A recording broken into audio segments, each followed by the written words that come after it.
Apakah jin nasab itu bisa dibuang? Jawabannya sangat bisa, teman-teman ya. Jin nasab itu adalah jin yang terundang akibat daripada perbuatan leluhur kita. Mungkin leluhur kita melakukan perbuatan-perbuatan kesyirikan, seperti mungkin membaca mantra-mantra kesyirikan, mantra sihir, melakukan ritual-ritual sihir, ya, dan mungkin juga mengamalkan satu amalan-amalan yang tidak ada contoh dari Nabi Shallallahu Alaihi Wasallam. Akhirnya setan datang kepada dia sebagai khodam, dan jin itu bisa dengan sengaja atau tidak sengaja terwariskan kepada anak keturunannya. Ya, kalau sengaja ya mungkin jinnya menuntut ada perjanjian antara leluhur dengan bangsa jin. Mungkin jinnya berjanji, aku akan mengikuti anak keturunanmu sampai 7 keturunan. Kata leluhur kita dulu, silakan. Berarti di sini sudah ada terikat perjanjian, sudah taken kontrak. Maka jin ini akan mengikuti anak keturunannya. Siapa yang jadi targetnya, siapa yang lemah. Nah, kalau yang tidak sengaja, ya mungkin tidak dikatakan, tidak ada taken kontrak, tapi jin itu mengikut dengan sendirinya kepada anak keturunannya, mana yang karakternya cocok, mana yang jadi targetnya. Tetap ada, sampai-sampai nanti ada yang indigo, teman-teman.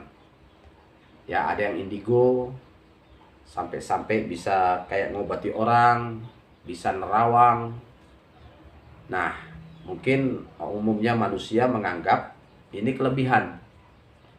Ya, padahal ini bukan kelebihan, ini kekurangan, ini penyakit. Dan orang seperti ini yang indigo, yang memiliki istilah panca indera ke-6, maka dia perlu diruqyahkan. Karena ada jin bertengger di kelopak matanya.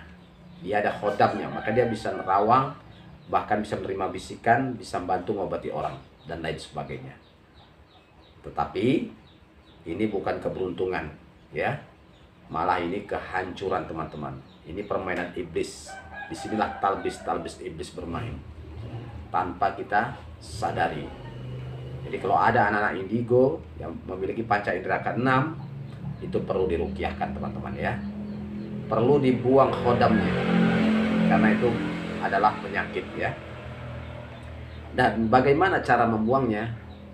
Insya Allah gampang ya, teman-teman. Yang paling pertama sekali, niatkan tobat dulu kepada Allah Subhanahu wa Ta'ala. Jangan mau diikuti oleh jin nasab atau jin leluhur ini. Ya, sebelum diruqyahkan, alangkah baiknya membaca ikrar pemutus, agar supaya setan itu atau jin itu merasa dicerai, dipisahkan. Jadi kira-kira kalau saya praktekkan tangannya begini, dia harus baca ikrar pemutus.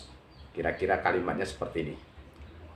Demi Allah, aku berikrar, aku dan keturunanku berlepas diri dari ilmu-ilmu musyrik, mantra-mantra musyrik, ritual-ritual musyrik yang pernah aku lakukan atau yang pernah dilakukan oleh kedua orang tuaku, kakekku, nenekku, leluhurku.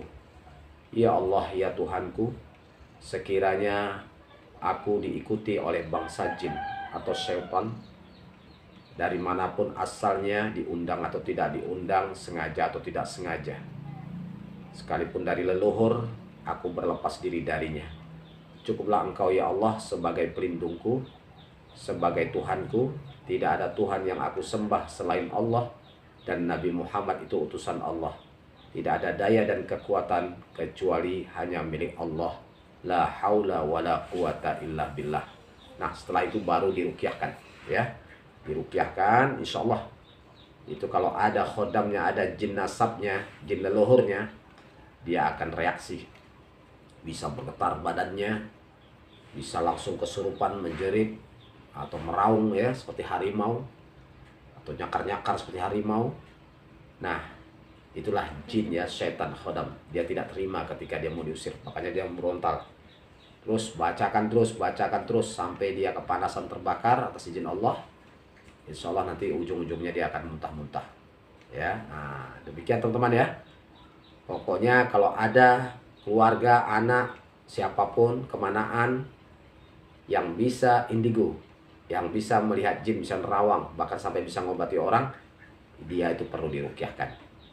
Dibuang jinnya, dipisahkan dari dirinya. Kalau enggak, mudaratnya akan lebih parah dan akan sengsara teman-teman ya. Demikian, barakallahu fikum.